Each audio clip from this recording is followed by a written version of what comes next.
Let's talk about grades. Grades. So, Alex Kappa comes in here at a solid 10.1. By the way, the lower the number, the worse you are, by the way. Just a little side note, Kappa. Because this is a couple times this year, buddy, where you're coming in at a very low grade, Kappa. So actually, pull up your grades. So, here's the last couple weeks for Kappa. 10.1, 47.7, 21.2, 24.2. He had a 9.6 at one point. Now, to his credit, Cordell Volson's the only one who ever got a 0. So, I guess technically speaking, yeah, is a thing. Kappa in this season, by the way, is 38.2 pass blocking wise. So, he's been having a very, very bad season. Orlando Brown, who played with a broken leg apparently, came in at 88.6. Going down this list, Cody Ford, who played left guard in this game, 57.6. Although he did get beat on a couple key plays. Devin Cochran, 62.4. Matt Lee, who played one snap in this game at left tackle, 65.5. Chase Brown, 75.8, who now is hurt, of course. Teddy K, 76. And then Marius Mims, before he went out, he played the first 20 snaps. 80.7, then obviously goes out with injury. First 20 pass blocking snaps. And then Devin Cochran came in. So, that's pass blocking. Let's look at run blocking. Because run blocking, Amarius Mims, very low on the list. He only played 30 total snaps, so keep in mind sample size is very bad for that reason. But Cody Ford did not play only 30 snaps in this game, and he came in at a 46.2. Why don't we run the ball more? This is why. Kappa, 49.4. He had a horrendous day across the board. Drew Sample, 52.3. Going up this list here, we have Teddy K, who comes in a 59.2. Matt Lee, who played 3 run blocking snaps at left tackle. He comes in here at a 59.4. Again, sample size, take his grades and throw them out the window. They don't matter.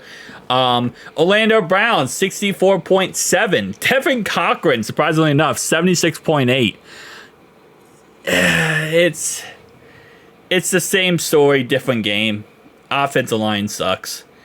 And yeah, maybe this offseason they'll do something to fix it, but I highly doubt it. I feel like going into next year, you're having Orlando Brown as your left tackle. Obviously, you paid him all the money. Kappa, I feel like they're just going to roll with him. I don't see us replacing Kappa. I definitely want them to replace Kappa at this point because he's really not playing good this year. But they're not going to. Mims is the future, right? He'll be right tackle. Left guard, I want them to replace Cordell Volson. I really want them to move Teddy K to left guard and make the center Matt Lee. But I highly doubt they'll do that. Cordell Volson, well, honestly, I could see them getting rid of Cordell Volson and just having Cody Ford at left guard. Which sounds stupid, but that's kind of how it works. And then again, center is going to be Teddy K moving forward. So I don't think they're going to change anything. And that's the sad part because this offensive line is really what kills us so many times this year and in the past as well. So let's talk about run defense. Chris Jenkins, my boy, 26.7. That's very disappointing. 44.9 for Jay. Geno Stone at 46.1. BJ Hill a 50. Felt like every time they ran the ball for like 12 yards a pop. McKinley Jackson actually led with an 81.9. Shout out to McKinley Jackson. Joseph Asai 72. Cam Taylor-Britt 68.7. Keep in mind going into this game, this Denver Broncos squad was ranked one of the worst running teams in the NFL. We were actually ranked worse than them, but they were still ranked in the bottom half of the league. But yeah, they could run the ball at 10, 15 yards a pop on us, it felt like. Let's talk about coverage, because that's the one that matters a little bit more here. Jermaine Pratt did have the interception. Shout out to him. Jordan Battle, absolutely atrocious. Geno Stone, absolutely atrocious. Marco Wilson, absolutely atrocious. And Cam Taylor-Britt, putting that putting the numbers up there as always. Jermaine Pratt led with an 87.2. Mike Hilton a 75.6, even though he gave up that game-tying touchdown in the end to Marvin Mims. Joseph Asai 71.7. Josh Newton 69, and then Von Bell 56.2. I did skip pass rush for a reason, because there isn't anything to talk about.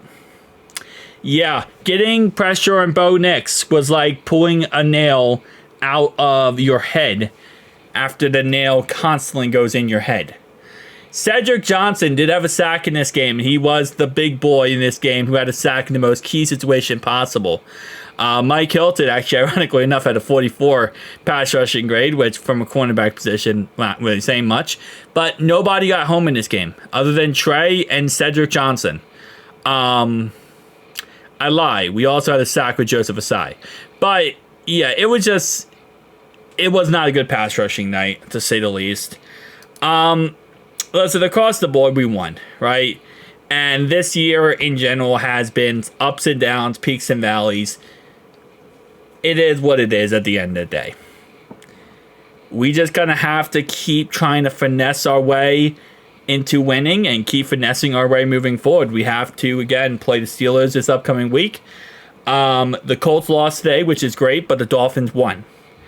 Because for some reason, the Brownies refused to put in freaking Jameis Winston, and they keep rolling DTR just to piss us off, I feel like. But we need the Jets to win next week, the Chiefs to win, and we need to win. And if that's the case, we are in the playoffs. All the dominoes have been falling, and they've been falling in the correct direction. Today was an unfortunate day with the Dolphins. Based on what we understand from Mike McDaniels, is he said that McDaniels, right? Yeah, because McDaniels. All right, Mike McDaniels, he said that he can't say whether or not Tua will play Week 18 or not. He said that there was no way in heck he could play today. That's definitely a no-go, was him playing today. We'll see if he plays next week. He did say that Tua's not going to get surgery, so there's no surgery on the table for him. So it's not like he'll be out for extended periods. Again, it's very possible he does play Week 18. Very possible he doesn't. The Jets, I would guess they go with Aaron Rodgers next week. It's very possible that they also go with Tyrod Taylor, because Tyrod Taylor came in the end of that game today, and he actually scored 14 points in garbage time. Aaron Rodgers could not score anything.